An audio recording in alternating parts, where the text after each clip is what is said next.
Hello guys, welcome back to our channel Prep and Learn. So we are back again and हम लोगों ने constitutional bodies cover करना start किया था लक्ष्मीकांत से, जिसमें कि एक टॉपिक हमने ऑलरेडी कवर कर लिया है, इलेक्शन कमीशन। अगर आपने वो वीडियो नहीं देखी है तो डिस्क्रिप्शन बॉक्स में उसकी लिंक दी गई है, आप वहाँ से देख सकते हो। और आज के लेक्चर में हम लोग कवर करने वाले हैं यूपीएससी। तो इसमें सबसे पहले आपको ये जान लेना चाहिए कि यूपीएससी जो है वो एक सेंट्रल रिक्रूटिंग एजेंसी है और एक इंडिपेंडेंट कॉन्स्टिट्यूशनल बॉडी है, क्योंकि डायरेक्टली कॉन्स्टिट्यूशन के थ्रू क्रिएट की गई है। एंड आर्टिकल 315 टू आर्टिकल 323 में यूपीएससी के रिगार्डिंग कुछ प्रोविजंस दिए गए हैं। ये आर्टिकल्स पार्ट 14 के अंदर आते हैं और इसमें प्रोविजंस दिया गया है यूपीएससी का कॉम्पोजिशन क्या होगा, अपॉइंटमेंट कैसे होगा, कौन करेगा, रिमूवल कैसे होगा, वो कौन करेगा, या फिर इंडिपेंडेंस क्या है, पावर एंड फंक्शन क्या है यूपीएससी का, इसके रिगार्डिंग प्रोविजंस दिए गए हैं आर्टिकल 315 टू आर्टिकल 323। ठीक है, ये इन आर्टिकल्स में सारे प्रोविजंस कवर किए गए हैं। अब सबसे पहले हम ये जान लेते हैं कि कॉम्पोजिशन क्या है यूपीएससी का। तो चेयरमैन एंड अदर मेंबर ये जो हैं अपॉइंट किए जाएंगे प्रेसिडेंट के द्वारा। हाँ, कॉन्स्टिट्यूशन ने स्पेसिफाई नहीं किया है कि यूपीएससी का स्ट्रेंथ कितना होगा, तो ये डिसाइड कौन करेगा, प्रेसिडेंट डिसाइड करेगा कि यूपीएससी का जो स्ट्रेंथ है वो कितना होगा। जनरली 9 to 11 मेंबर्स होते हैं इसके अंदर, और ये भी प्रिस्क्राइब नहीं किया गया है कॉन्स्टिट्यूशन के द्वारा कि क्वालिफिकेशन क्या होगा यूपीएससी मेंबर्स का। एक क्राइटेरिया दी गई है सिर्फ, क्या है वो क्राइटेरिया, तो हाफ जो मेंबर्स होंगे यूपीएससी के वो ऐसे मेंबर्स होने चाहिए जो कि एटलीस्ट 10 साल तक या तो गवर्नमेंट ऑफ इंडिया या फिर गवर्नमेंट ऑफ स्टेट के अंदर सर्विस दे चुके हों, राइट। साथ ही साथ कॉन्स्टिट्यूशन ने ये भी कहा है कि कंडीशन ऑफ सर्विस जो होगा चेयरमैन का या फिर अदर मेंबर्स का, वो भी कौन डिसाइड करेगा, डिटरमाइन करेगा, प्रेसिडेंट। अब इनका टेन्योर देख लेते हैं। तो 6 साल है इनका टेन्योर एंड या फिर 65 ईयर का एज। तो इलेक्शन कमीशन का भी सेम ही था ना, 6 साल या फिर 65 ईयर।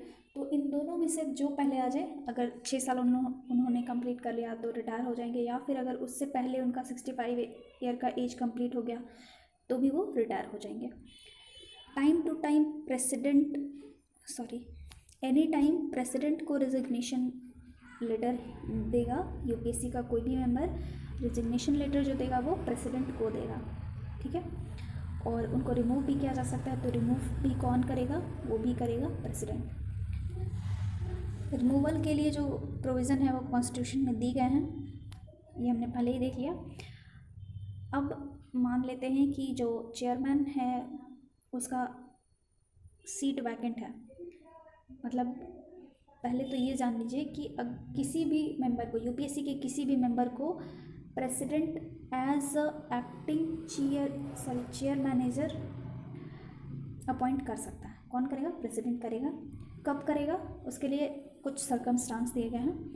या तो चेयरमैन का जो सीट है वो वैकेंट है, या फिर जो चेयरमैन था पहले से वो फ़िलहाल फंक्शन करने के कंडीशन में नहीं है, या तो एब्सेंट है या फिर कुछ अदर रीज़न से वो एज अ चेयरमैन एक्ट नहीं कर सकता। तो यूपीएससी के किसी भी मेंबर को president as a acting chairman appoint कर सकता है। कब तक, जब तक कि जो रियल चेयरमैन है वो अपना ऑफिस ज्वाइन नहीं कर लेता है, तब तक। नेक्स्ट हम देख लेते हैं रिमूवल कैसे किया जाता है। तो रिमूवल भी कौन करेगा, प्रेसिडेंट ही करेगा, और चेयरमैन का भी और अदर मेंबर का भी।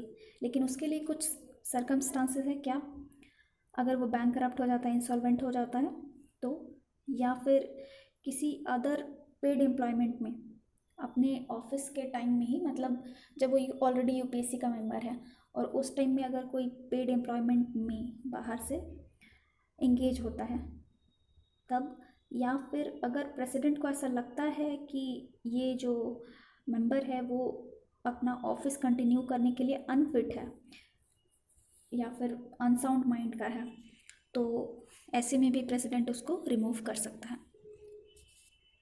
साथ ही साथ क्या दिया गया है, in addition to these the president can remove the chairman और any other member of UPSC for misbehaviour के लिए भी रिमूव कर सकता है। लेकिन इस केस में क्या होगा कि प्रेसिडेंट को पहले ये केस सुप्रीम कोर्ट को रेफ़र करना होगा इंक्वायरी के लिए। अगर सुप्रीम कोर्ट ने इंक्वायरी की और उसके बाद एडवाइस दिया कि हाँ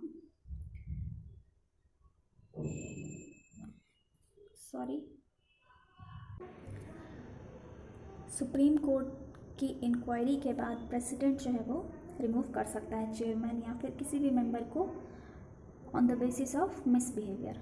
ठीक है, अब जो कॉन्स्टिट्यूशन के अंदर प्रोविज़न दिया गया है उसमें जो सुप्रीम कोर्ट का जो एडवाइस होगा, इस मामले में जो भी एडवाइस देगा सुप्रीम कोर्ट वो प्रेसिडेंट के ऊपर बाइंडिंग होगा।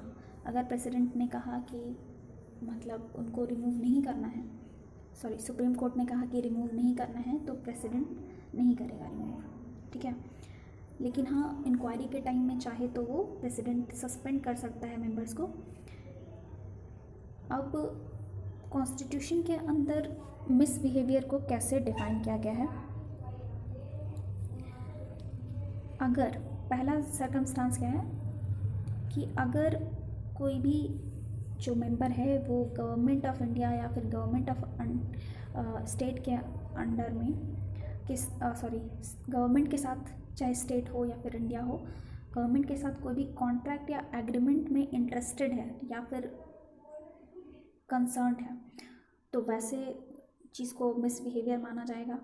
या फिर किसी प्रॉफिट वाले कॉन्ट्रैक्ट और एग्रीमेंट में इंटरेस्टेड है तो वैसे में, या फिर पार्टिसिपेट करता है तो वैसे में भी। अब नेक्स्ट हमारा जो टॉपिक आ जाता है वो है इंडिपेंडेंस। तो हमने देखा कि यूपीएससी एक इंडिपेंडेंट बॉडी है और इसमें प्रोविजंस दिए गए हैं यूपीएससी के सेफगार्ड के लिए और इसकी इंडिपेंडेंट और इम्पार्शियल फंक्शन को इंश्योर करने के लिए। तो क्या क्या प्रोविजंस हैं?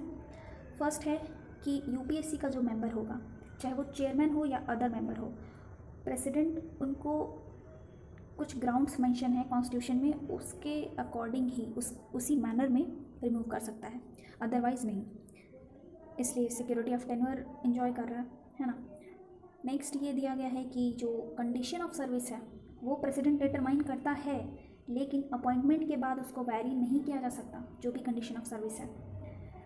साथ ही साथ जो सैलरीज़ है, अलाउंसेस है, जितने भी एक्सपेंसेस है तो वो किस पे चार्ज किए जाते हैं? Consolidated fund of India. यही अगर स्टेट पीसीएस का होगा, स्टेट पब्लिक सर्विस कमीशन होगा, तो वहाँ पे कंसोलिडेटेड फंड ऑफ स्टेट का लेते हैं। और ये जो सैलरी और एक्सपेंसेस है ये कंसोलिडेटेड फंड ऑफ इंडिया पे चार्ज हो रहा है। इसका मतलब कि ये जो है वो वोट का सब्जेक्ट नहीं है पार्लियामेंट में।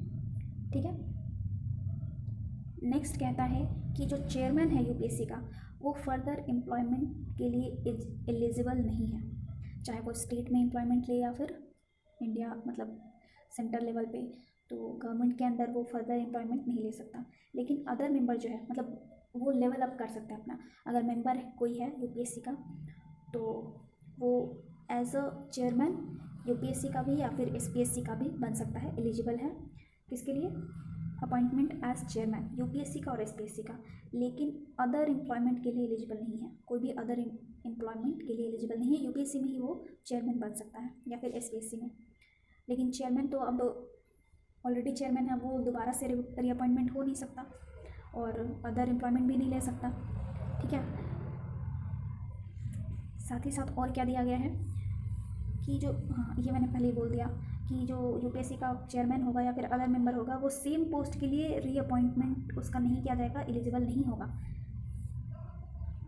राइट, अब नेक्स्ट जो हमारा आ जाता है कि यूपीएससी का फंक्शन क्या है। ठीक है, तो जितने भी ऑल इंडिया सर्विसेज है या फिर सेंट्रल सर्विसेज है, पब्लिक सर्विसेज है, सेंट्रली एडमिनिस्ट्रेड टेरिटरीज जो होती हैं उनके अंडर भी जो भी services all India public services हैं या फिर सेंट्रल सर्विसेज हैं, इन सब के जो अपॉइंटमेंट के लिए जो एग्जामिनेशन लिया जाता है वो यूपीएससी लेता है। ठीक है, और स्टेट्स को भी असिस्ट करता है। किस चीज़ में असिस्ट करता है? in framing and operating scheme of joint recruitment for any service for which candidate possessing special qualifications are required. Next function क्या है कि स्टेट को कोई भी किसी भी तरह का नीड है और स्टेट गवर्नर ने रिक्वेस्ट किया है प्रेसिडेंट ऑफ इंडिया के अप्रूवल के साथ, तो वो सर्व करेगा यूपीएससी, स्टेट को भी, स्टेट के लिए भी काम करेगा। देन पर्सनल मैनेजमेंट के लिए कंसल्ट किया जाता है यूपीएससी को। ये एक तरह से पावर मान लीजिए या फिर फंक्शन भी बोल सकते हैं। तो जितने भी सिविल सर्विस के रिक्रूटमेंट और सिविल पोस्ट जितने भी हैं उसके रिक्रूटमेंट के मेथड के रिगार्डिंग कोई भी मैटर अराइज होता है तो उसके लिए यूपीएससी को कंसल्ट किया जाता है। या फिर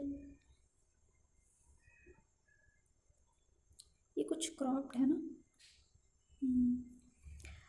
प्रिंसिपल जो फॉलो किए जाते हैं अपॉइंटमेंट के लिए किसी भी सिविल सर्विसेज और या फिर पोस्ट के अपॉइंटमेंट के लिए या फिर प्रमोशन या फिर ट्रांसफ़र के लिए, तो यहाँ पे भी यूपीएससी को कंसल्ट किया जाता है।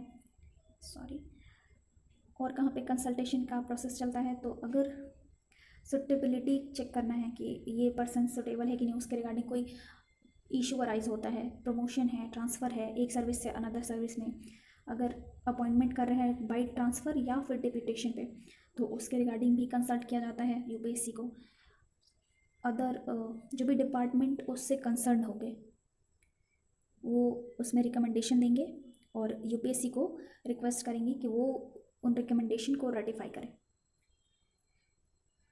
और क्या कंसल्ट किया जाता है, तो जितने भी डिसिप्लिनरी मैटर हैं जो कि किसी पर्सन को अफेक्ट करते हैं, जो कि गवर्नमेंट ऑफ इंडिया में सर्व कर रहा है, तो उससे रिलेटेड जो भी पिटिशन है, जैसे सेंसर के लिए अगर किसी पर्सन पे जो भी गवर्नमेंट ऑफ इंडिया के अंदर सर्व कर रहा है जिस पे सेंसर लगा हो, और withholding of increments, withholding of promotion, recovery of pecuniary loss, deduction to lower services on ranks, मतलब अगर डिमोशन कर दिया जाता है तो, या फिर रिटायरमेंट कंपलसरी हो, रिमूवल ऑफ सर्विस हो, डिसमल फ्रॉम सर्विसेज हो, तो ऐसे किसी भी मैटर में यूपीएससी को कंसल्ट किया जाएगा। नेक्स्ट क्या है कि अगर कोई व्यक्ति जो कि गवर्नमेंट के अंदर सर्व कर रहा है उस पर कुछ चार्जेस लगेंगे और उस प्रोसीडिंग के अंदर कुछ एक्सपेंसेस जो भी आएंगे उसके लिए अगर क्लेम करता है वो पर्सन, तो इस दौरान भी यूपीएससी से कंसल्ट किया जाएगा। नेक्स्ट फंक्शन देख लेते हैं किस चीज़ के लिए और कंसल्टेशन किया जाता है। तो अगर कोई व्यक्ति गवर्नमेंट ऑफ इंडिया के अंडर सर्व करते हुए इंजर्ड हो जाता है, ठीक है, तो जो पेंशन के लिए अगर कोई व्यक्ति क्लेम करता है कि एक्चुअली गवर्नमेंट के अंडर काम करते हुए इंजर्ड हुआ है, तो रिटायरमेंट के बाद जनरली हमें पेंशन मिलता है, बट वो सर्व करने के कंडीशन में नहीं है, तो अगर वो क्लेम करता है पेंशन के लिए तो उस रिगार्डिंग भी यूपीएससी से कंसल्ट किया जाएगा। और जो अमाउंट होगा उसके रिगार्डिंग भी अगर कोई क्वेश्चन है तो वो भी यूपीएससी से ही कंसल्ट किया जाएगा। और क्या है, matter of temporary appointment for period extending, कुछ रिक्रूटमेंट जो होते हैं वो फिक्स ईयर के लिए होते हैं, जैसे 10 साल, 14 साल, 20 साल, इस तरह का कुछ पीरियड डिसाइड होता है कि इतने साल सर्व कर सकते हैं। अगर पीरियड एक्सटेंड करना है या फिर अपॉइंटमेंट को रेगुलराइज करना है तो उसके रिगार्डिंग भी कंसल्टेशन किया जाएगा। And grant of extension of services and employment of certain retired civil services, यहाँ पे कुछ मिसिंग है शायद, आप लोग देख लेना एक बार बुक में, तो इस रिगार्डिंग भी कंसल्टेशन किया जाएगा। या फिर कोई पर्सनल मैनेजमेंट से रिलेटेड कोई भी मैटर है तो नेक्स्ट हमारा क्या दे रहा है, लक्ष्मीकांत क्या लिखता है कि अगर गवर्नमेंट जो है वो यूपीएससी से कंसल्ट करने में फेल हो जाता है, ये सुप्रीम कोर्ट ऐसा कहता है कि अगर ऊपर जो भी मेंशन थे अभी जो भी क्राइटेरिया, तो उस मैटर में अगर गवर्नमेंट यूपीएससी से कंसल्ट नहीं करता है तो जो अग्रीव्ड पर्सन होगा, अग्रीव्ड जो पब्लिक सर्वेंट होगा, उसके पास कोई भी रेमेडी नहीं है कोर्ट के अंदर।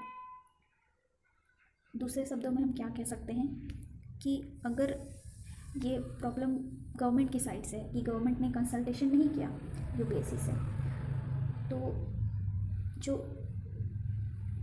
और बिना कंसल्ट किए ही वो अपना डिसीजन देता है तो वही डिसीजन फॉलो होगा, क्योंकि जो ये प्रोविज़न है कि कंसल्ट करना है ये डायरेक्टरी है, मैंडेटरी नहीं है, इसलिए कोई कार्रवाई नहीं की जाएगी गवर्नमेंट के ऊपर, ठीक है।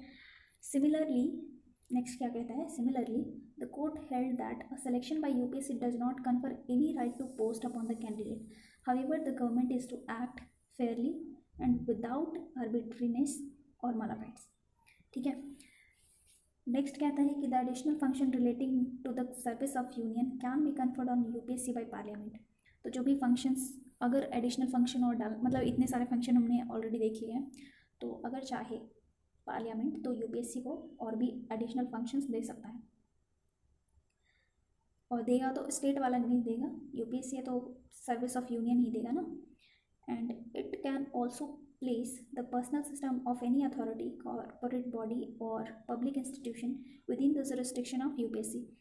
तो यूपीएससी के जुरिस्डिक्शन के अंदर क्या क्या को प्लेस कर सकता है, personnel system of any authority, ठीक है, एक बार मैं इसको क्लियर कर दूँ, personnel system of any authority, corporate bodies जो है उसके भी जुरिस्डिक्शन के लिए, या फिर पब्लिक इंस्टीट्यूशन है, तो इन सबको यूपीएससी के जुरिस्डिक्शन के अंदर डाल सकता है। इसलिए जो भी जुरिस्डिक्शन है यूपीएससी का वो जो एक्सटेंड किया जाएगा वो एक्सटेंड पार्लियामेंट कर सकता है, जैसे इसको ऐड करते हुए यूपीएससी एनुअली अपना रिपोर्ट प्रेसिडेंट को सबमिट करेगा, कैसा परफॉर्म कर रहा है उसके रिगार्डिंग। अब ये जो रिपोर्ट है वो president both of houses of parliament के सामने, दोनों हाउसेज के सामने रखेगा एक मेमोरेंडम के साथ। उस मेमोरेंडम में क्या होगा कि जो भी कमीशन ने एडवाइस किया, यूपीएससी ने जो भी एडवाइस किया गवर्नमेंट को, उसमें से जो एक्सेप्ट नहीं किया गवर्नमेंट ने उस रिकमेंडेशन को, एडवाइस को, वो क्यों नहीं किया उसका रीज़न देगा उस मेमोरेंडम में गवर्नमेंट, ठीक है। और जो भी नॉन एक्सेप्टेंस वाले केसेस होंगे उनको अप्रूव करेगा appointment committee of the union cabinet. और एक अच्छा, और क्या लिखता है कि एन इंडिविजुअल मिनिस्ट्री और department has no power to reject the advice of UPSC. मतलब गवर्नमेंट, यहाँ पे कहा गया कि गवर्नमेंट का एडवाइस को मान भी सकता है, नहीं भी मान सकता, हमने ऊपर देखा, बट दोबारा यहाँ पे क्या लिखता है कि कोई इंडिविजुअल मिनिस्ट्री या फिर डिपार्टमेंट, इंडिविजुअल डिपार्टमेंट रिजेक्ट नहीं करता, यूपीएससी कर सकता है यूपीएससी के एडवाइस को। हमने फंक्शन और पावर देख लिया, तो लिमिटेशंस भी देख लेते हैं। यूपीएससी को कुछ फंक्शनल जुरिस्डिक्शन से बाहर रखा गया है, मतलब कि कंसल्ट नहीं किया जाता यूपीएससी से कुछ मैटर्स के रिगार्डिंग। अब वो मैटर्स क्या है, तो जब कभी भी अपॉइंटमेंट में रिजर्वेशन देना हो किसी बैकवर्ड क्लास के सिटीजन को, मतलब उसके फेवर में हो, तो उस टाइम पे यूपीएससी से कंसल्ट नहीं किया जाएगा। अगर शेड्यूल कास्ट या शेड्यूल ट्राइब के अपॉइंटमेंट में किसी सर्विस या पोस्ट के लिए अपॉइंटमेंट जो हो रहा है, तो उस टाइम पे यूपीएससी से कंसल्ट नहीं किया जाएगा। अगर जैसे कोई पोस्ट है तो उस पर अगर कोई शेड्यूल कास्ट का इंसान या फिर शेड्यूल ट्राइब का जो पर्सन होगा, वो अगर क्लेम करता है कि इस पोस्ट के रिगार्डिंग कंसिडरेशन लिया जाए, तो उस रिगार्डिंग में यूपीएससी से कंसल्ट नहीं किया जाएगा, इसका ये मतलब था, ठीक है। नेक्स्ट जो है वो कहता है कि किसी कमीशन या फिर ट्रिब्यूनल के चेयरमैनशिप और मेंबरशिप के सिलेक्शन के लिए उसके रिगार्डिंग, या फिर post of highest diplomatic nature और a bulk of group C and group D services, तो इसमें जो सिलेक्शन होगा चेयरमैनशिप या मेंबरशिप का, उसके रिगार्डिंग यूपीएससी से कंसल्ट नहीं किया जाएगा। नेक्स्ट है कि with regard to the selection for temporary और officiating appointment to a post, a person appointed is not likely to hold the office for more than a year. या फिर अगर किसी व्यक्ति को टेम्पररली या फिर ऑफिशिएटिंग अपॉइंटमेंट किया जा रहा है, किसी व्यक्ति का सिलेक्शन किया जा रहा है, तो जो कि अपॉइंटमेंट 1 साल से ज़्यादा का नहीं है, तो वैसे में भी यूपीएससी को कंसल्ट नहीं किया जाएगा। कुछ पोस्ट हैं जिस या फिर सर्विसेज या मैटर, तो उन सबको प्रेसिडेंट चाहे तो यूपीएससी के परव्यू से एक्सक्लूड कर सकता है। एंड कॉन्स्टिट्यूशन कहता है कि जो प्रेसिडेंट है वो रेगुलेशंस स्पेसिफाई कर सकता है all India services, central services या कुछ पोस्ट है उसके रिस्पेक्ट में, और इस रेगुलेशन स्पेसिफाई करने के टाइम पे वो यूपीएससी से कंसल्ट करना ज़रूरी नहीं है प्रेसिडेंट का,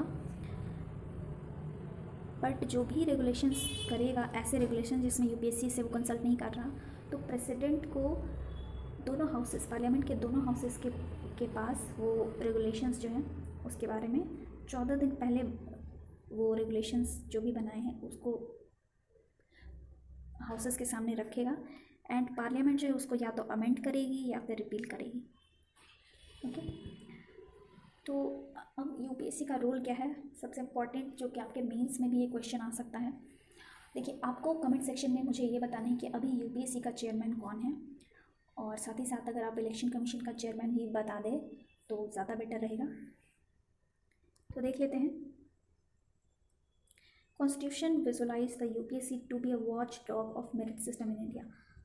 ठीक है, ये कोटेशन आप मेंस में भी डाल सकते हैं, मेंस में डालेंगे तो ज़्यादा सही ही रहेगा। And it is concerned with the recruitment of all India services, central services group A या ग्रुप बी की जो भी सर्विसेज हैं जो सेंट्रल लेवल पे, या फिर ऑल इंडिया सर्विसेज हैं, उसमें रिक्रूटमेंट के टाइम पे जो एडवाइस करना या फिर गवर्नमेंट को या फिर कंसल्ट किया जाता है प्रमोशन या फिर डिसिप्लिनरी मैटर में, तो वहाँ पे यूपीएससी का रोल आता है। And it is not concern with the classification of services, pay and services condition, cadre management, training and so on. Okay, these matters are handle by, देखिए ये जो भी मैटर्स यहाँ पे दिया ना, classification of services, pay and service condition, cadre management, training, ये सारा कौन हैंडल करता है? यूपीएससी नहीं करता, ये हैंडल करता है department of personal and training. ठीक है, तो ये हैंडल करता है ये, क्योंकि हमने स्टार्टिंग में ही देखा कि यूपीएससी एक रिक्रूटिंग एजेंसी है, तो बाकी चीज़ें कौन करेगा? Department of personal and training ये, और इसके अंडर में 3 अलग डिपार्टमेंट आते हैं। Sorry,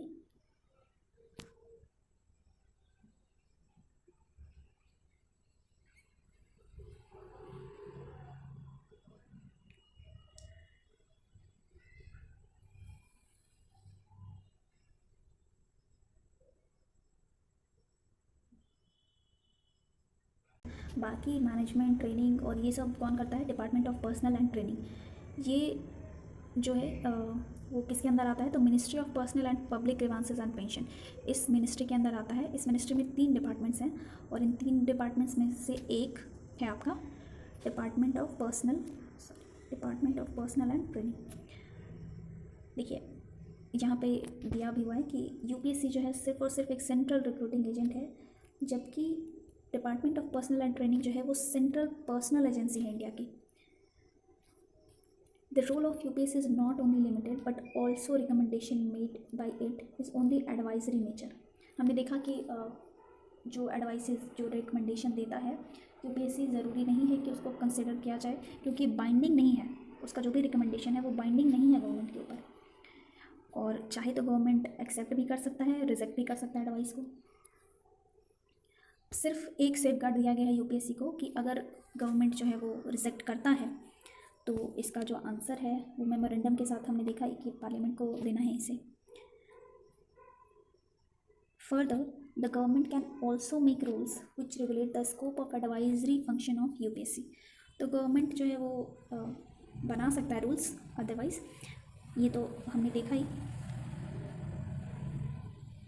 the emergence of central vigilance commission in 1964 affected the role of UPSC in disciplinary matter.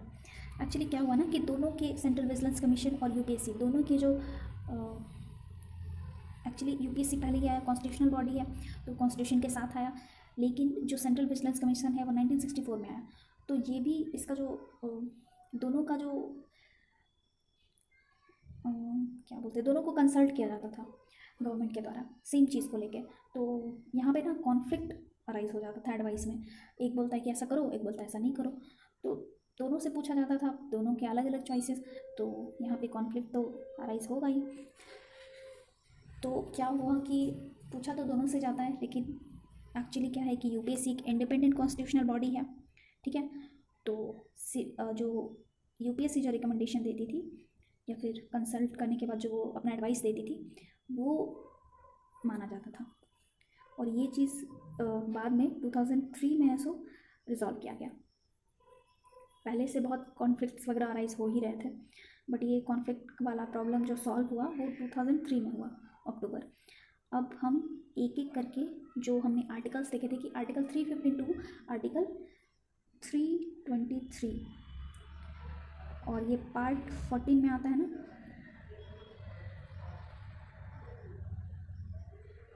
तो पार्ट 14 और आर्टिकल 352 323 ये आपका एक एक करके आर्टिकल्स हम लोग देख लेते हैं।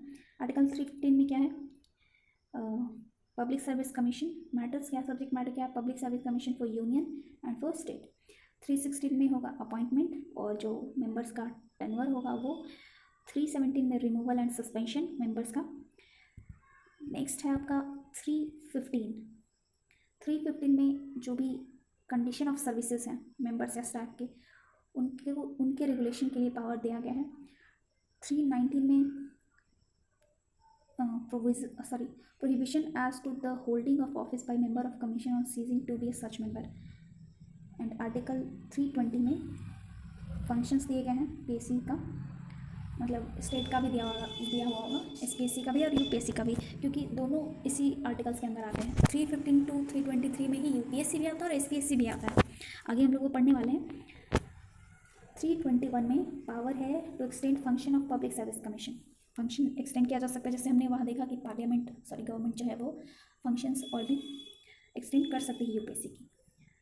फिर एक्सपेंसेस से रिगार्डिंग जो आर्टिकल है वो है आर्टिकल 322 और आर्टिकल 323 जो है वो रिपोर्ट्स के रिगार्डिंग है, रिपोर्ट्स जो पीएससीज का होगा। ठीक है, तो हमने यहाँ पे यूपीएससी कंप्लीट कर लिया है। कुछ पॉइंट्स जो बहुत ज़्यादा ही इंपॉर्टेंट है और आपको हमेशा याद रखने हैं, वो पॉइंट्स मैं फिर से दोहराऊंगी और आपको वो भूलना नहीं है। सबसे पहली बात कि आर्टिकल 315 टू आर्टिकल 323 पार्ट 14 में प्रोविजंस दिए गए हैं यूपीएससी के रिगार्डिंग। अपॉइंटमेंट कौन करता है, यूपीएससी के मेंबर्स और चेयरमैन का तो प्रेसिडेंट करता है।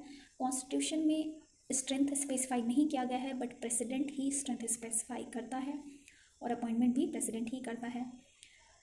नेक्स्ट आपको याद रखना है कि रेजिग्नेशन जो है वो प्रेसिडेंट के पास ही करेगा। यूपीएससी जो मेंबर होगा वो रेजिग्नेशन लेटर प्रेसिडेंट को ही देगा। साथ ही साथ अगर रिमूवल की बात करें तो प्रेसिडेंट रिमूव करेगा, बट कुछ जो भी कॉन्स्टिट्यूशन में मैनर दिए गए हैं उसी मैनर में रिमूव करेगा। मतलब ये प्रेसिडेंट के प्लेजर पे नहीं है कि जब चाहे तब हटा दिया।